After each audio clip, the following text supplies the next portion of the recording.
2,403 sailors, soldiers and civilians were killed and about 1,000 people were wounded. Pearl Harbor is a U.S. naval base near Honolulu, Hawaii, that was the scene of a devastating surprise attack by Japanese forces on December 7, 1941. Just before 8 a.m. on that Sunday morning, hundreds of Japanese fighter planes descended on the base, where they managed to destroy or damage nearly 20 American naval vessels, including 8 battleships, and over 300 airplanes. More than 2,400 Americans died in the attack, including civilians, and another 1,000 people were wounded. The day after the assault, President Franklin D. Roosevelt asked Congress to declare war on Japan.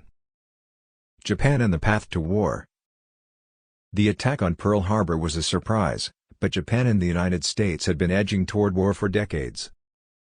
The United States was particularly unhappy with Japan's increasingly belligerent attitude toward China.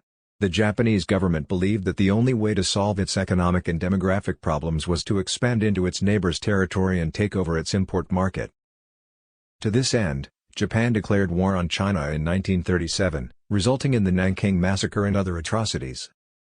American officials responded to this aggression with a battery of economic sanctions and trade embargoes.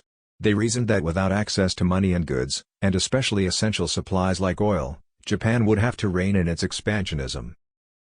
Instead, the sanctions made the Japanese more determined to stand their ground. During months of negotiations between Tokyo and Washington, D.C., neither side would budge. It seemed that war was all but inevitable. Where is Pearl Harbor? Pearl Harbor, Hawaii, is located near the center of the Pacific Ocean, roughly 2,000 miles from the U.S. mainland and about 4,000 miles from Japan.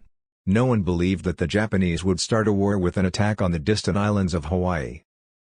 Additionally, American intelligence officials were confident that any Japanese attack would take place in one of the, relatively, nearby European colonies in the South Pacific, the Dutch East Indies, Singapore or Indochina.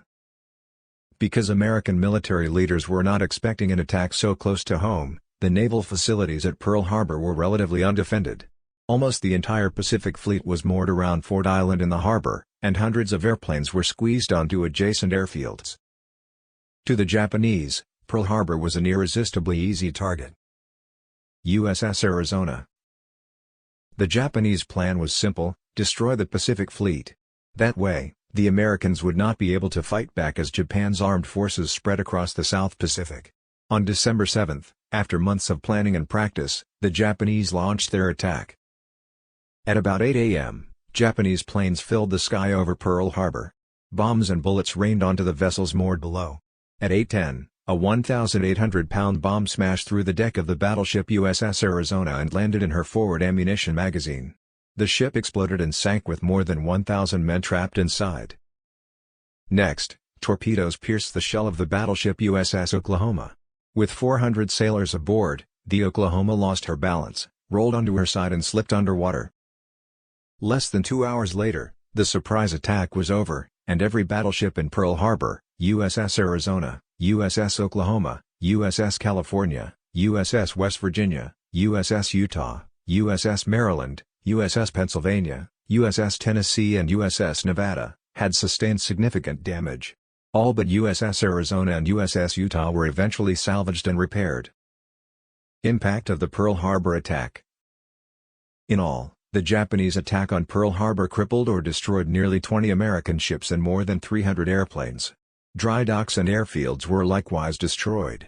Most important, 2,403 sailors, soldiers and civilians were killed and about 1,000 people were wounded. But the Japanese had failed to cripple the Pacific Fleet.